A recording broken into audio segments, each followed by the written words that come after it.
ప్రపంచంలో ఎన్నో సంస్కృతులు కాలగర్భంలో కలిసిన హిందూ మతం చెక్కు చెదరలేదని సామాజిక సమరసత ప్రముఖ్ అప్పల ప్రసాద్ తెలిపారు. భిన్నత్వంలో ఏకత్వం కలిగిన దేశం భారతదేశం.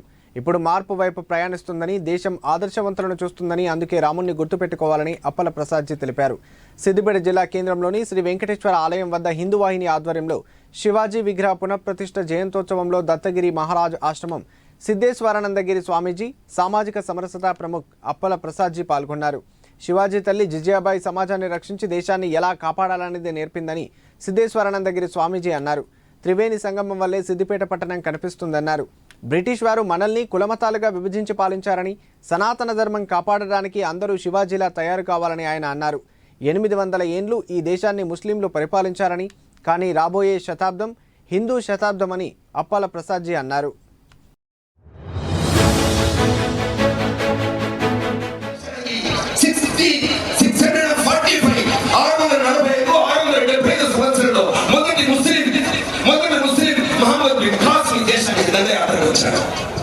ఆ తర్వాత 1100 సంవత్సరాలు మహమ్మద్ గజనీ దేశానికి వచ్చాడు. ఆ తర్వాత 150 సంవత్సరాల తర్వాత మహమ్మద్ ఘోరీ దేశానికి వచ్చాడు. 800 సంవత్సరాలు ఈ దేశంలో ముస్లింలు పరిపాలించారు.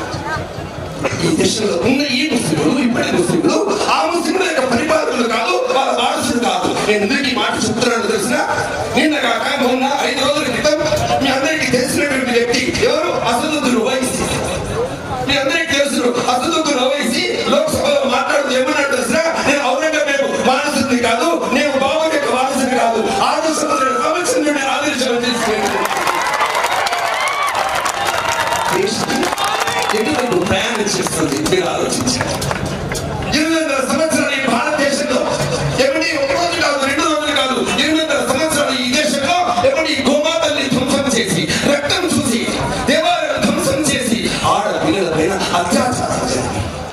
హిందూ అంటే భయపడే స్థితి, కాషాయ చెండే ఎగిరిస్తే భయపడే పరిస్థితి, శోభయాత్రలు చేయని పరిస్థితి ఈ దేశంలో శివాజీని కానీ ఈ దేశంలో వ్యక్తులు కానీ బయటికి వచ్చేటువంటి పరిస్థితి లేనటువంటి ఒక దౌర్భాగ్యమైన విషాదకరమైన విషాదమైన పరిస్థితిలో ఈ దేశం ఉంటే ఈ రోజున వీళ్ళంతా ఎక్కడి నుంచి వచ్చారు?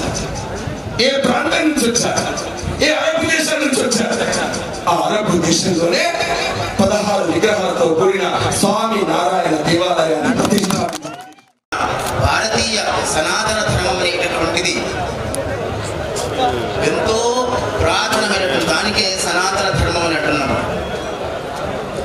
ఈ ధర్మంలో, ఈ సనాతన ధర్మంలో ఋషులు, మునులు, సంతులు, సాధు పుంగవులు, రాజులు, మహానుభావులు ఎంతో మంది ఈ భారత గడ్డపై జన్మించారు.